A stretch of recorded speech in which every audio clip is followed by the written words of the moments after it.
Hola a todos. Hace tiempo hice un hilo en Twitter sobre este tema y vi que no era el único en pensar eso.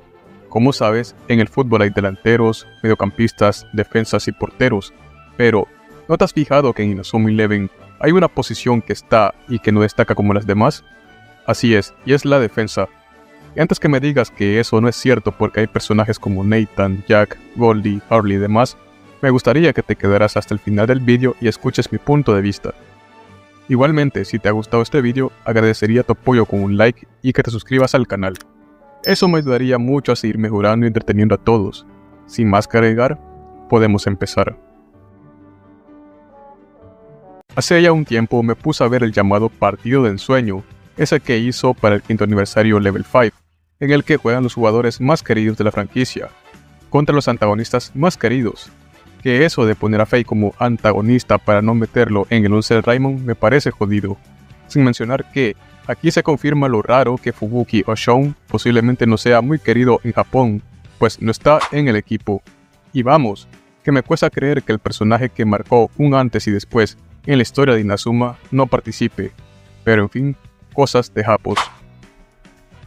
Veamos el equipo del Battle 11, en donde hay muchos jugadores ofensivos ocupando puestos defensivos, y me puse a pensar que hay un problema serio con los personajes defensas. Los defensas son escasos en Inazuma Eleven, en especial defensas antagonistas. Al menos yo veo raro ver a jugadores super ofensivos como Osrock, Beta y al mismo Sanar jugando como defensas, siendo monstruos goleadores, sin contar que en ese mismo partido hay jugadores ofensivos cubriendo el puesto de mediocampistas defensivos. Hasta los porteros que son Héctor y Balin juegan de delantero en la serie en algún momento.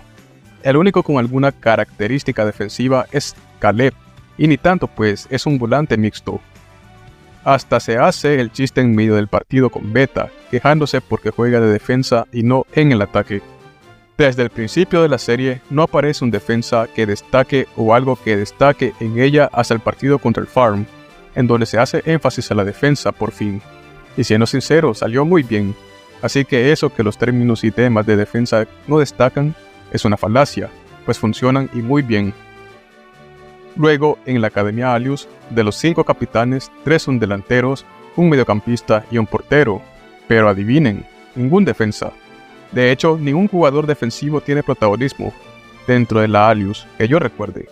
Lo mismo aplica para el protocolo Omega, chicos de la segunda fase, y en el Galaxy 11, donde solo destaca Hogar, solo él. Allí está el caso de Tsunami o Harley, un defensa que no tiene ni cerca características defensivas, pues su fuerte son los tiros de larga distancia. Aplica también para Endo o Mark, un líbero que no defendía pero sí era goleador a pesar de estar en defensa. Y pongan atención a esta tendencia. Bien, hagamos un defensa decente, pero que sea líbero o pongámosle una cualidad ofensiva, con la excusa de ponerlo en el ataque. Vamos, que Harley es todo menos defensa, es un delantero en potencia. Esto da lugar a que un defensa como Nathan, que si bien es lateral, lo subieron al mediocampo para hacerlo destacar más porque ya como defensa, bueno, estaba empezando a ser dejado de lado. Sin mencionar que juega como delantero centro con los Emperadores Oscuros.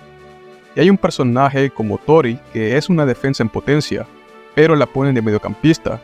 Que claro que existen los mediocampistas defensivos y son muy god, pero hasta en su saga que es la Alius la usan de defensa. ¿Por qué no hacer la defensa de una buena vez en lugar de mediocampista? En el Fútbol Frontier Internacional, si bien hubo un capitán defensa como Thiago, se queda corto a la cantidad de capitanes ofensivos del torneo. Y daré una opinión impopular, pero para mí, Fidio o Paolo debió ser defensa, la posición más famosa en Italia, y así haber 2 grandes defensas. Ser defensa es la posición más famosa en Italia, y así haber 2 grandes defensas en el torneo. O me dirás que la selección famosa por una táctica de transición en defensa-ataque, una de defensores como Franco Baresi, Paolo Maldini, Alessandro Nesta o Fabio Cannavaro, ¿no tendrían a un capitán un gran jugador defensa? En Inazuma Eleven Go siento que puede ser lo mejorcito en cuestión de defensa, pues nos ponen a Gabi, Guangli y Aitor, porque con Aitor se da el caso que me gusta cómo plantean su característica de ser muy ágil para reponerse, pues un defensa central no tiene por qué ser lento, pero meten el asunto de JP. Siendo defensa, aprende una super técnica de ataque antes que de defensa, y hasta anota más goles que Michael. En Chrono Stones, debo admitir que los temas defensivos vienen siendo buenos en muchos casos, como en el caso de Tochikiro. Se nos presentan super técnicas como la Fortaleza Nocturna o el Espíritu Guerrero de Kaukau, Guana de Arco Miximax, Zoro con Fuego Aéreo y demás. Pero mi problema con Chrono Stones pasa con Goldie. Siempre que aparece un buen jugador, tanto en videojuegos como en anime, debe ser delantero o mediocampista ofensivo, a lo mucho portero. ¿Y defensas? Hinako o Goldie es una delantera disfrazada de defensa. Así que antes que me digas, Goldie es defensa y es una crack, no amigo. Goldie es una delantera en potencia. Ella le había ganado la calidad de goleadora en una línea paralela a Víctor.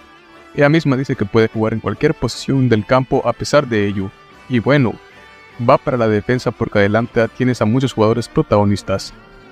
En Inazuma y Leven Ares nos vuelven a repetir la fórmula de bueno, un jugador defensa que parece decente. Pero adivina, es un líbero que le gusta jugar más en ataque que en defensa. En Inazuma Eleven Orion queda casi olvidada la posición de defensa, mostrando solo super técnicas ofensivas a lo largo de la serie. Japón mostró contadas super técnicas defensivas. De las escasas, solo una era nueva por parte de Kasemaru o Nathan en el primer partido de la serie. Es en Inazuma Eleven Orion donde, seamos sinceros, la posición de defensa queda olvidada casi definitivamente. Pero no es algo de sorprender. Desde la saga original con equipos especiales como el Neo Japón y Engo con la Resistencia, todos son ofensivos en su mayoría, con algún delantero o medio convertido a defensa. Y aquí es donde entra el caso de Shaun. Es muy interesante cómo juega con la modalidad defensa-delantero, y vuelve a la selección como defensa, cierto, pero eso significó que quedara casi olvidado de Japón como un pilar o un jugador fundamental para la franquicia, como un protagonista. Lo mismo pasa con Jack, que, para hacerlo destacar, deben de subirlo con Axel o Nathan para realizar una super técnica de tiro. ¿Por qué se da esto? Bueno, porque ya sabemos que en el fútbol real lo que más destaca son los goles y delanteros. Todos los premios van para ellos, todos quieren ser como los grandes delanteros del mundo, pero ¿y los mejores defensas del mundo no son fundamentales? ¿La defensa no te gana títulos? Como repito, partidos como contra el Farm o la Rampart demuestran que la defensa es fundamental y puede ser muy interesante. ¿Cambiará esto en Victory Road? Pues tendría que hacerlo, en teoría. Se supone que un mate debe ser un protagonista que juega de defensa, o al menos saber un protagonista defensivo, que nos muestre el liderazgo desde la defensa. Inazuma Eleven debe dejar de ser injusto con los defensas. Y bueno amigos, esto ha sido todo. No olvides darle like y compartir el video con tus amigos. Recuerda que tu apoyo me sirve mucho. Nos vemos en la próxima para más contenido.